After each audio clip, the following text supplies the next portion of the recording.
उसके बाद पुण्यात्माओं संध्या आरती, क्योंकि संध्या आरती का ही चल रहा है पूरा कंसेप्ट। आप आ जाओ पेज नंबर 58, 58 पेज नंबर पे आइए। ये देखो, जो परमेश्वर रजा बख्शते हैं, जब ठीक का समय आता है तो परमेश्वर अपनी आत्माओं को निमित्त बना के, चाहे कोई भी आत्मा हो, दास तो केवल एक टेप रिकॉर्डर है, दास तो केवल एक मुखौटा है आप जीव के सामने, जो परमेश्वर ने दास को खड़ा किया हुआ है।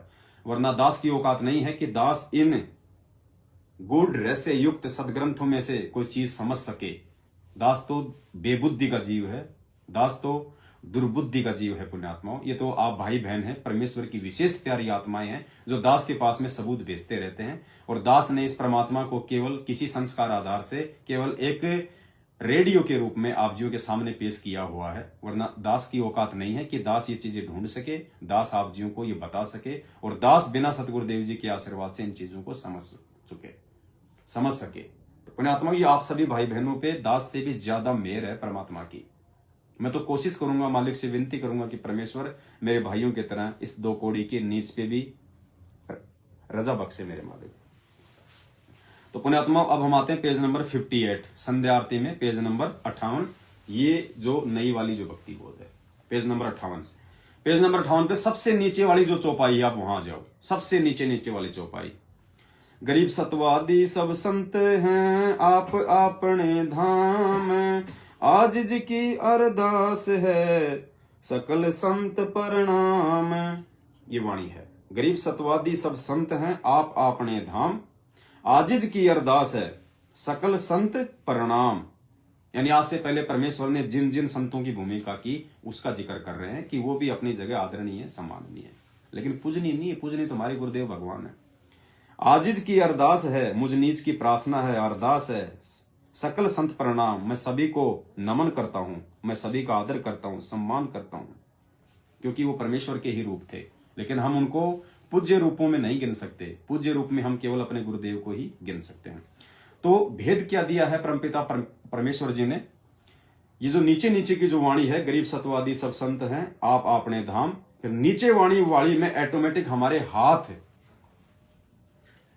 हाथ नमस्कार की जो है मुद्रा में हो जाने चाहिए। हमारे हाथ यूं हो जाने चाहिए, चाहे भक्तिबोध हाथ में है चाहे नहीं है, हमारे हाथ यूं हो जाने चाहिए और हमारी जो गर्दन है वो नमस्कार यानी प्रणाम की मुद्रा में हो जानी चाहिए, इस प्रकार से। और फिर उसके बाद क्या लिखा है नीचे? जैसे हम ये वाणी बोलेंगे हम 2 बार, उसके बाद में नीचे क्या लिखा है? आरती के साथ लगातार करनी है। अब आरती के साथ लगातार क्या करना है? आरती तो हमने पूरी करनी है। अगर यहां पे ये नहीं लिखा होता तो भी हमने पूरी संध्या आरती लगातार ही करनी थी। तो फिर यहां पे लिखा क्यों गया गुरुदेव के द्वारा कि आरती के साथ लगातार करनी है? क्या करनी है लगातार आरती के साथ?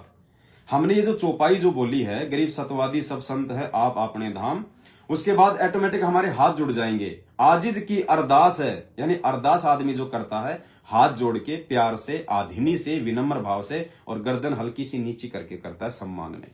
आजिज की अरदास है सकल संत प्रणाम।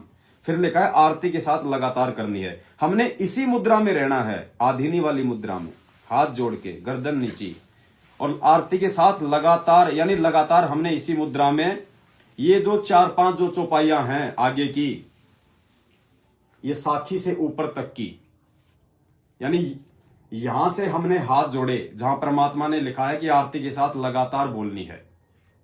उसके बाद ये जो वाणियां हैं 5-6, ये यहां जो लिखा हुआ साखी तक, ये जो 6 वाणियां हैं, इन सभी वाणियों को हमने उसी पोजीशन में आधीनी से हाथ जोड़ के हमने गाना है, बोलनी है, क्योंकि ये विनती है पूरी।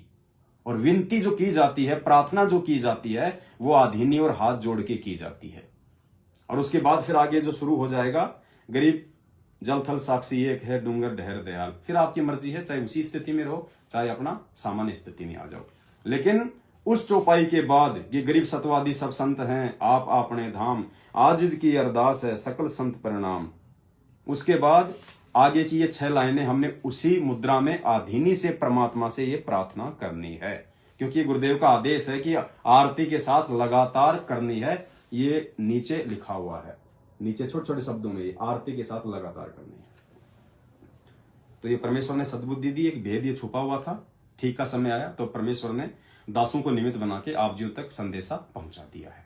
करना या ना करना ये आप जी के अपने समझ और विवेक के ऊपर है, दबाव किसी के ऊपर नहीं है।